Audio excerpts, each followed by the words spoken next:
परिचय। क्या तुम जानती हो कि हमारे सौर तंत्र में केवल हमारी पृथ्वी ही एक ऐसी है जिस पर जीवन पाया जाता है। हाँ, ये इसलिए होता है क्योंकि जीवन के लिए आवश्यक कुछ निश्चित वातावरणीय दशाएं जैसे तापमान, जल, वायु तथा भोजन केवल पृथ्वी पर ही उपलब्ध है।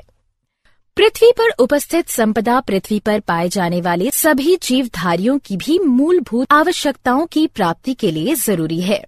इसके अतिरिक्त सूर्य से मिलने वाली ऊर्जा भी पृथ्वी पर रहने वाले जीवों के लिए आवश्यक है।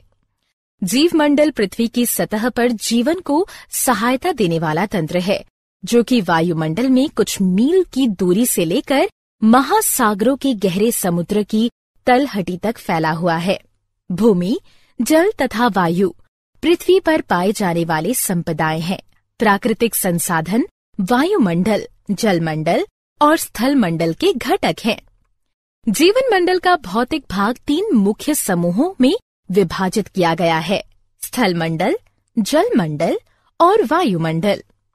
स्थल मंडल में पृथ्वी की सबसे बाहरी परत यानी परपटी या क्रस्ट के ठोस घटक जैसे मृदा, चट्टान और खनिज शामिल होते हैं। केवल पृथ्वी की सबसे बाहरी परत, जिसे मृदा भी कहते हैं, में जीवित जंतु पाए जाते हैं तथा ये जीव मंडल का एक भाग बनाती है। तालाब, नदियां, झील और समुद्र सभी जल मंडल के जलीय घटकों में शामिल हैं। जल पृथ्वी के सतह का लगभग 75% भाग घेरता है। जल भूमिगत भी पाया जाता है। वायुमंडल एक कंबल की तरह जलमंडल और स्थल मंडल के आसपास गैस का आवरण बनाता है।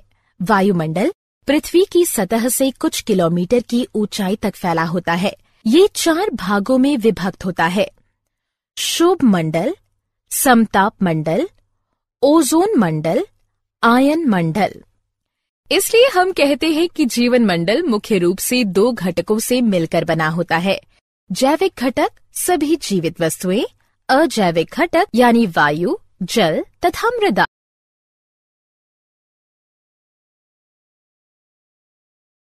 उद्देश्य। इस पाठ के अंत में आप निम्न करने में सक्षम हो जाएंगे: जीवन की श्वास वायु को समझना, जलवायु नियंत्रण में वायुमंडल की भूमिका को पहचानना, वायु की गति, पवन को समझना, वर्षा को समझना, वायु प्रदूषण को समझना, जल एक अद्भुत द्रव के गुणों को पहचानना।